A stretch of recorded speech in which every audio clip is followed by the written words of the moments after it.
బజరంగ్ దళ్ కు చెందిన కొంతమంది నాయకుల వివరాలను కోరిన మహిళా ఎస్పీని కొద్ది గంటల వ్యవధిలోనే గోవాలోని బీజేపీ ప్రభుత్వం తొలగించింది. హెడ్ క్వార్టర్స్ లో రిపోర్ట్ చేయాలని ఆదేశించింది. సోమవారం అర్ధరాత్రి వైర్లెస్ సందేశం ద్వారా ఆ ఆదేశాలను బీజేపీ ప్రభుత్వం జారీ చేయడం విశేషం.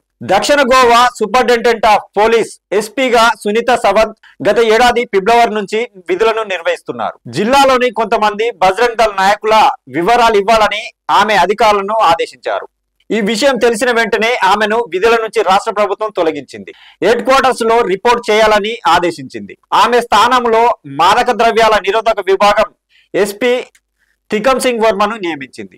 ఈ విషయంపై సునీత సవంత్ స్పందిస్తూ, నాకు ఏమీ తెలియదు, నా బాధ్యతను వృత్తిపరమైన రీతిలో నిర్వర్తించాను, నా విధులను వదులుకొని హెడ్ క్వార్టర్స్ లో రిపోర్ట్ చేయాలని ఆదేశించారు, నేను ఆ ఆదేశాలను పాటించాను అని తెలిపారు. రాజకీయ కారణాల వల్లే ఎస్పీని విధుల నుంచి తొలగించారని కాంగ్రెస్ విమర్శించింది. తన సైద్ధాంతిక మిత్రులను రక్షించడంలో విధులను చిత్తశుద్ధితో నిర్వర్తించే అధికారులను అణచివేయడంలో బీజేపీకి శ్రద్ధ ఉందని గోవా కాంగ్రెస్ రాష్ట్ర అధ్యక్షులు అమిత్ పత్కర్ పేర్కొన్నారు.